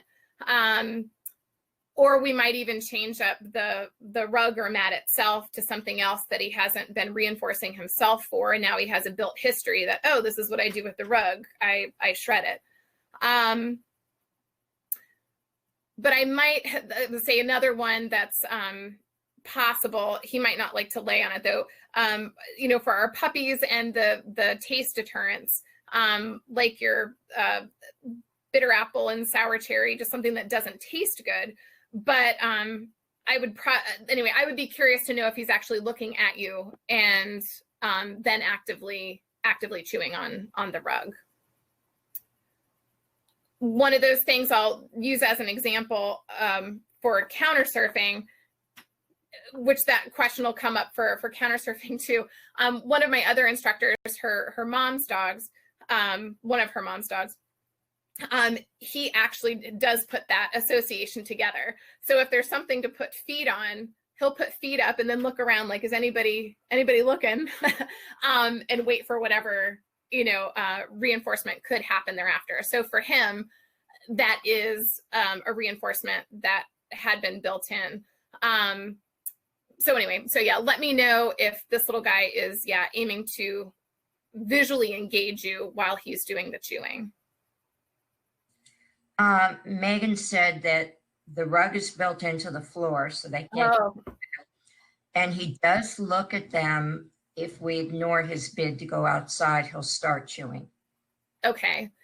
So yeah, if that becomes his cue to go outside, I might have an alternative cue to have him go outside. So I don't know if you guys have done like the bell or anything as an alternative option. For a while, you might be better off just to interrupt that behavior. If you're familiar with X pens, of even blocking that area for a little while, so he's not directly on it. You might even block him to a space where he's a little closer, so he's not moseying over there just to start chewing on the rug whenever he has the opportunity. So I might block that one for a little while to see if that could help. There are also two questions about how to phase treats out. And I assume you'll be getting to that. Yes. Yeah, we're going to jump in on that one next. Cool. Oh, was that the only one for the last one? Okay. All right. I'll jump ahead here. So yeah, so for that big question, are reinforcers forever? And the honest to goodness truth is that yes, they are. I tend to watch owners' faces kind of deflate when I give them the short answer, which is the yes, that reinforcers are forever. But I tend to look at this from the perspective of maybe what we see on TV, of watching performance dogs, watching sporting events, maybe even watching like the Westminster Dog Show. We see these dogs performing at a very high level, and also seemingly doing behavior with little to no reinforcement happening in between.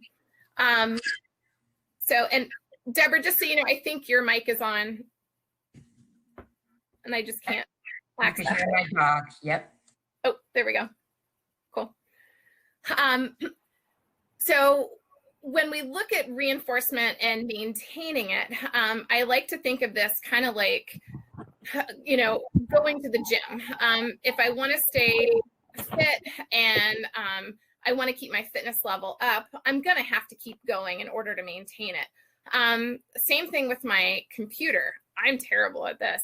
I should be doing maintenance on my computer to keep it cleaned up, to keep it running fresh. I'm really terrible and I don't. So I run into problems. But the same thing happens for our dogs. We're going to have to reinforce routinely if we want to maintain a behavior to be reliable. And if we want to make sure that, yeah, it's readily available. So what you're going to think of when we talk about how reinforcement evolves is the concept of offering intermittent reinforcement as compared to a continuous reinforcement schedule. And for the most part, whenever you're teaching something brand new, you're gonna be reinforcing your new behaviors a lot. If I use the example of anybody taking a beginner 6-week course, in a matter of that 6 weeks, yes, you're gonna go to class for an hour, but then in between, if you're doing the minimum training, which is, you know, again, 5 or 10 minutes a couple times a day, and you're doing continuous reinforcement on the behaviors that your dog is learning, excellent. Those behaviors should be readily available for you. Typically what happens is when I have owners ask, well, can I just reinforce every once in a while? It is absolutely fine to do that, but you have to make sure that that behavior has a really solid reinforcement history. So sometimes when I meet with students and I see what their interpretation of what an intermittent reinforcement schedule would look like compared to the little charts on the screen, it could be they start off really strong, it's kind of continuous, and then they drop off. They'll give maybe a really devalued reinforcement, and then nothing, and then maybe something, and then maybe a half-hearted, you know, reinforcement, and then nothing. And then when they see the behavior, you know, bottoming out, maybe they jump back in with a lot more reinforcement and they're like, oh, it's back again. And then they stop the reinforcement. So that can become really confusing for dogs before a behavior is well established. So what you want to do is, again, use those established behaviors. I tend to encourage students to really focus on teaching, I mean, even if you're not taking a class, at least 5 behaviors. The top 5 I typically have students focus on is a sit, a down, a stay or a wait, a recall, and at least 1 trick. And if those can be your ultimate focus point on, okay, I want to get this behavior working routinely, it's easy, I can ask for behavior and my dog offers it, it's happening inside, it's happening outside, I can go to the park and it's happening, awesome.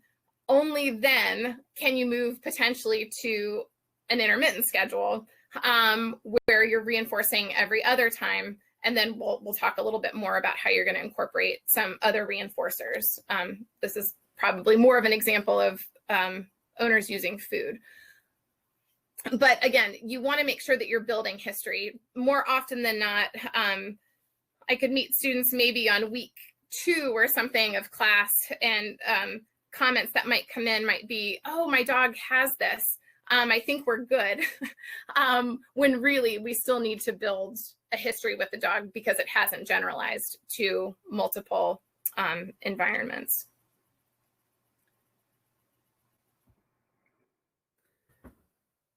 So here's a little video of one of my other trainers, Phyllis, and her dog, Cosmo, working on some tricks.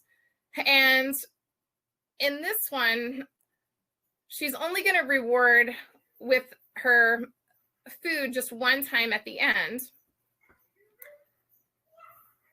And pardon the audio, it's not matching the video. I know they keep kind of cutting off. But the trick itself is, you know, he's starting off on his mat.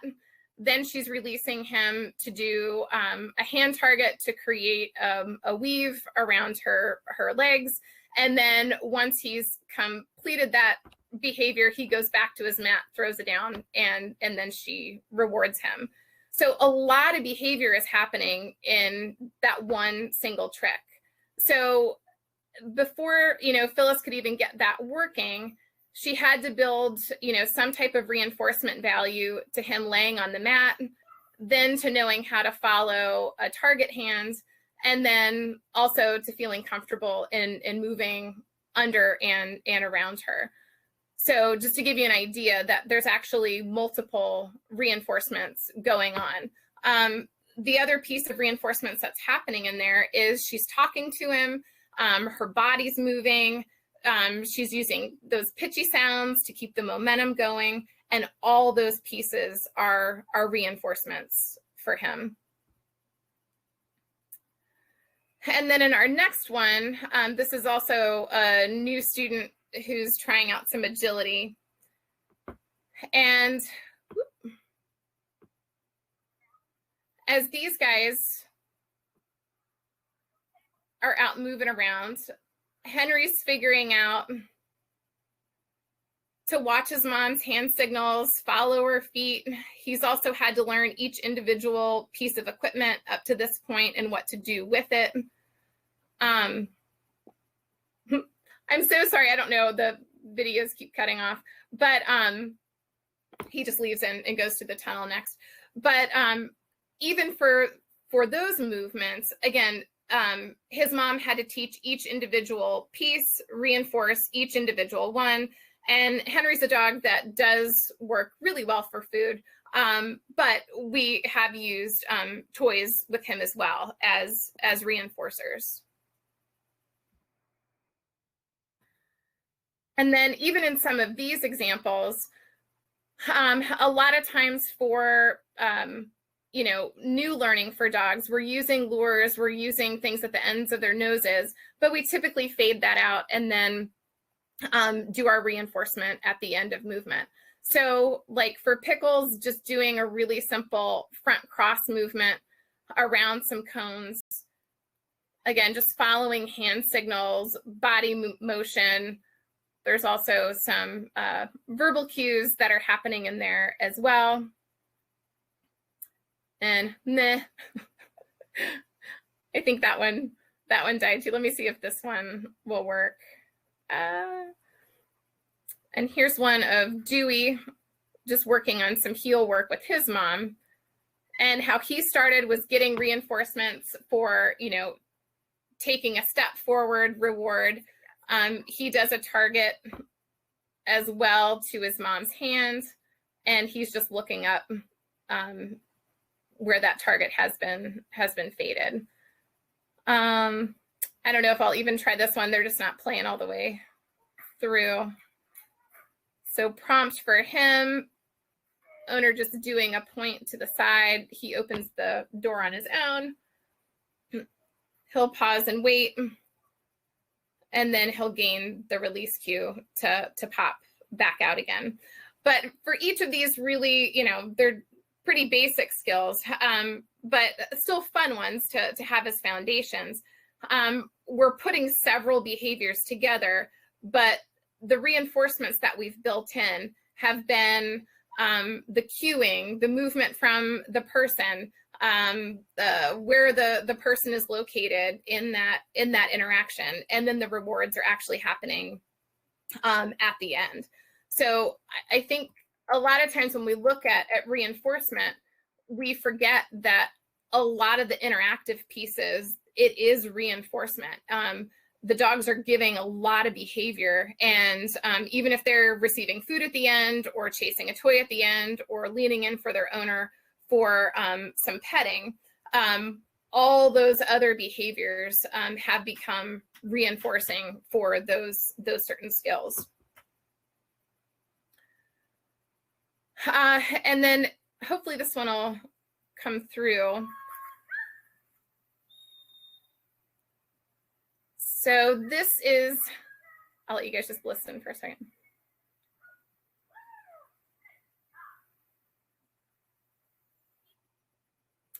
And Bella does actually make it up onto the deck and back into the house.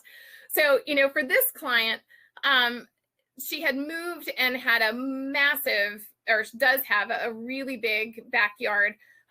So for little Bella, she would go out and scope along the fence line, look for any of her buddies that might be walking by.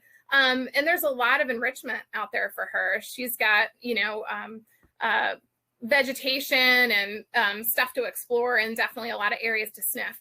So for her mom in the beginning, having a recall is lovely, especially at night when she doesn't want to go out, you know, hauling around looking for her. But also, gosh, just for convenience, right? Having your dog come in when called is lovely. But when we first started off with Bella, she was the little dog I was referring to, who it was really hard to find any type of food motivation for this dog.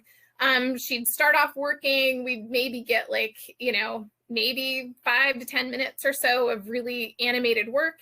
And then she'd kind of peter off and want to go do other things.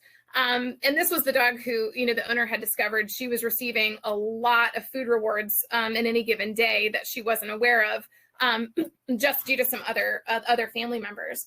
So once we were able to figure that part out, we were able to get back to reinforcing the recall. But it all started out with really short distance first, where she has the cue, and I'm talking like, you know, 3 or 4 feet, really small, where Bella just hears her mom, Bella, come. And we add in, you know, fun little verbals to go with that, like, yay, you're fabulous, good job, giving her encouragement. And then she was rewarded with food. And then that turned into same thing, Bella, come, we're rewarding with food. This is also a dog who absolutely loves tactile petting. She's the dog that'll arch her back, lean into you, rub on you like a cat. So we started pairing the petting right after the food to incorporate it into our reinforcements.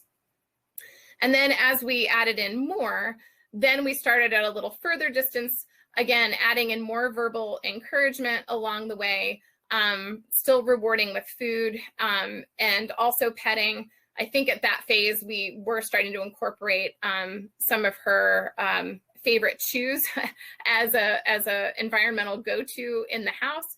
And then in the end, we were able to achieve a full distance. We did incorporate a whistle just due to the distance, and then still attached our verbal encouragement, reward, and petting, and then ultimately the chew.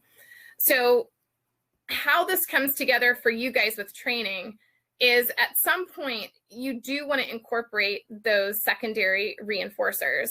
If you stop with the first phase of this, which is just short distance, and then reward, and then it doesn't go any further than that, then that's all that behavior is going to be able to produce. But let's say we pair that primary reinforcer with a secondary reinforcer, then we have a better chance of using that secondary reinforcer as a prime when you start adding in more distraction. So what I tend to recommend to my students is I like to go back to the basics. If I have owners who can teach 5 behaviors and use 4 skills, then I know they're starting to create a solid toolbox. So if you have a dog who knows how to lure, if you, as a trainer or owner, you know how to capture behavior, you're also aware of how to shape behavior as well as teaching targeting, you're going to be on a much better path than maybe somebody who doesn't have those skills with their dogs under their belts. Those are always the top ones that I like for owners to know how to do. So again, the 5 behaviors are a sit, down, a wait or a stay, a recall, and 1 trick. If you know how to teach those using your 4 skills, you're going to have a dog that's much more able to problem solve with you. You're also going to be using primary reinforcers to teach each individual behavior. So again, if you have the dog who will work really well for food, use your food. If you have the dog who's inclined to work for a ball or a secondary reinforcer like a toy, just as much velocity as maybe someone else would get with their food. Again, I just want it to be engaged, not a one and done. Then you can use the secondary reinforcer, but ultimately we want to use a primary reinforcer for teaching individual behaviors.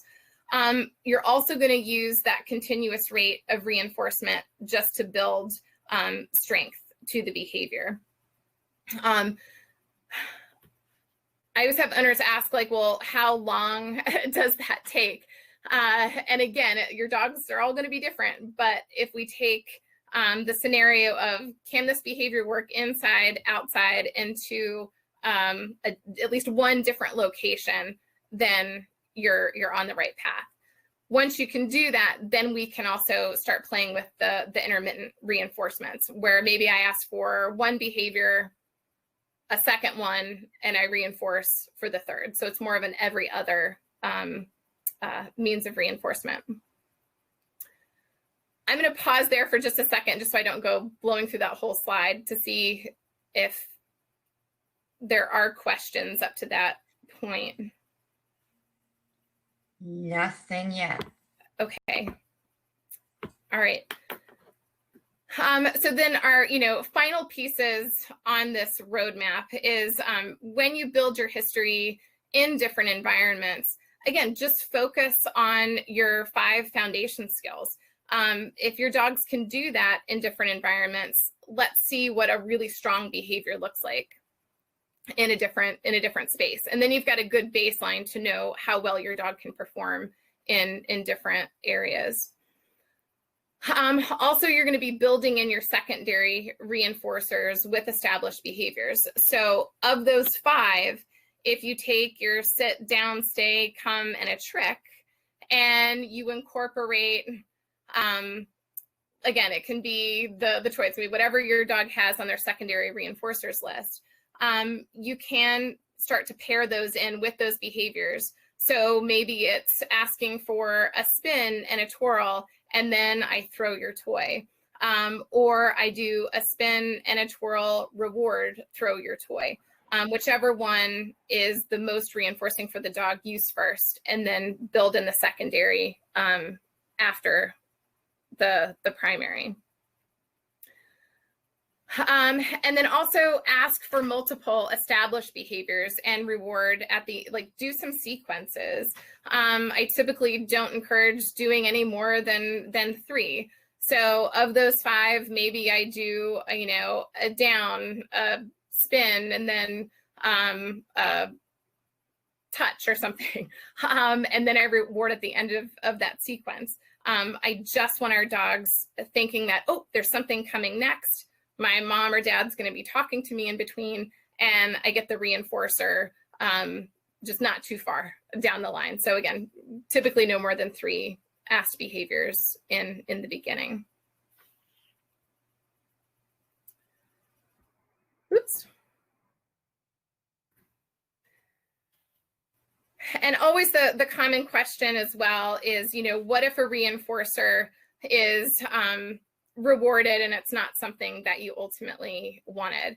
The good news about positive reinforcement is it's really forgiving. So you can always just change what you were wanting to reinforce. So, common areas are, dogs jumping up to greet people. If you really didn't want the jumping up, then maybe I start to implement some form of management, and maybe I have my dog on the other side of the gate. Maybe I have my dog on leash to work on reinforcing the sit as opposed to the jumping up.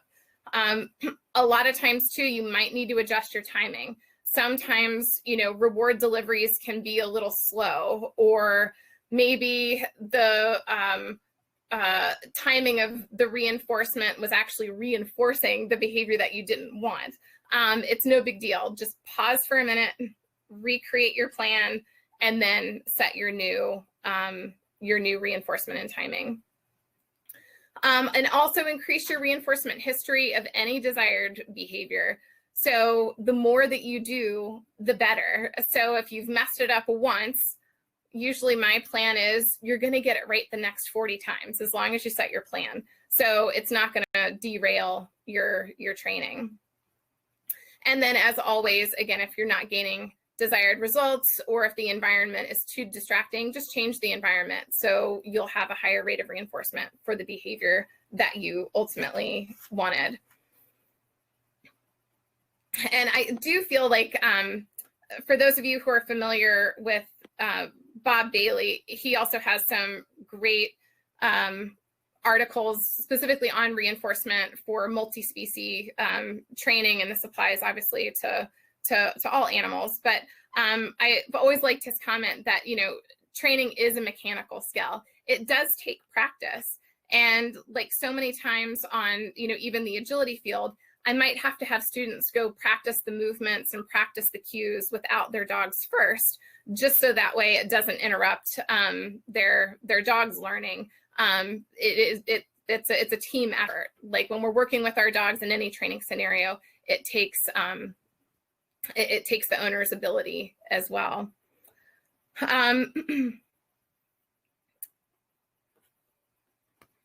And, the other piece of this, which is another Bob Bailey piece that I really like, is that training must be worthwhile for all.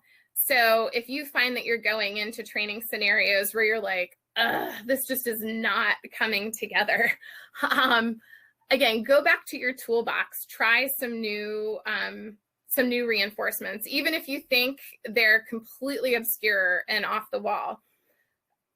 I have an owner who I showed up and her dog figured out how to flip a bowl over on the porch, and the dog was sliding around on it like it was a little hockey puck. Incredibly reinforcing. We actually ended up using that as a reinforcer in our session, just for working on some agility moves, but just even working on basic training. She got to slide around and push that bowl around the yard. Even if my first dog, she found carrying things, just about anything, to be highly reinforcing. So we could easily ask for, just silly fun behaviors, tricks, and then being able to pick up the watering can and do a lap around the yard was highly reinforcing for her. So just don't negate that anything your dog's showing interest in, obviously that's safe, in their environment, could potentially be a reinforcer for behaviors that you're working on.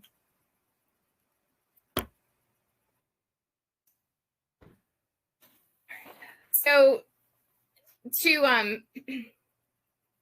kind of just summarize what we were chatting about, is again, when you first start off your training programs with your dogs, first consider your ABCs. What is triggering your dog to do a certain behavior, and what are the consequences that follow? And if you want to change those, just know what your dog finds reinforcing and or punishing, so you can implement new behavior to be replaced from the old. Also, do choose your primary reinforcers paired with continuous reinforcement to teach new behavior. And again, if you can think of it in a 6-week style session, be generous. Just when you think that you're potentially moving too slow, you're not. You're building history. So be generous and don't discontinue rewards early. And also remember that reinforcement is your currency. Always evaluate to make sure that if you have a $20 equivalent of payment for your dog, that it's still maintaining $20 and it hasn't decreased to 20 cents, either because your dog is bored of it, or maybe it's just not competing with the environment that you're working in. And then also record your dog's reinforcements, determine which ones are most effective in different spaces. And do take the time to reinforce secondary reinforcers and incorporate them into your training. So, even if you have maybe your dog showing some interest in retrieving a plushie toy, maybe I start just working on that. I'm tossing a toy, dog retrieves. Maybe I do reinforce that with a food reward, or maybe it gets reinforced with other secondary reinforcer, which could be tug. And then we pause, I work on tossing toy again, dog comes back, and maybe they do want to play tug, or maybe they like the food reward even more. But you'll have to determine what your dog finds more appealing. And when you're not gaining desired results, do always consider your dog's wellness. So again, if you're seeing behavior decrease, or you're not too sure why it's decreasing, let's first make sure that, again, if they're not taking treats, that there's not something potentially medical as an influencer. And our final one is, once you've established behaviors that are reliable, you can use established behaviors to reinforce not old behaviors. I'm all over the place. But so if you've got a solid sit cue and you ask for your down, if that sit's been really reinforced, it's got a big history, you can certainly reinforce down with as the new cue with that sit cue. Okay. All right, so I'll go to the final slide here for questions. At the moment, there aren't any. Okay. We'll give you guys a minute. Okay. I do want to thank you, Lindsey, though. This was excellent. Thank you. Like I said, it was a first go around in doing one of these. So I thank you, everybody, for being patient and understanding for a first go round of doing a webinar. I can certainly say COVID has been a kind of trial by fire in doing things virtually. So it's been a whole new learning experience for me. Oh, here's a question. Can you explain? And then people are thanking you, and I lost my question. Wait a minute. Okay.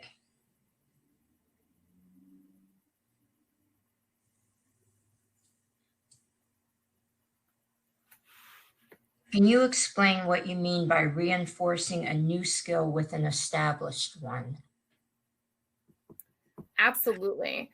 So I'm going to try to find a better example than my mumbly one. So I'm going to use agility again. We work a lot with doing start lines. So the dogs are learning how to hold, just a sit, stay, and then wait for a release cue, tap in to go do an obstacle. So let's say we're teaching an obstacle of just finding reinforcement for doing a jump. And that's the very first one that we taught in all the obstacles that we teach. So the dog has a lot of learned history that, oh, right, jumps produce quite a few rewards. And looking at a scoreboard, that behavior holds, let's say, more than 4 dozen reinforcements for doing that jump. So then when I introduce something that would be new to them, let's say like holding a stay on the pause table, once I teach that behavior, I could use the reinforcement of them wanting to do that jump as a reinforcement for the pause table. So if they're holding that behavior beautifully and they're waiting for that release cue just to do that jump, it's going to bring value to hanging out on that pause table because they love the fun and they have the high reinforcement of the jump.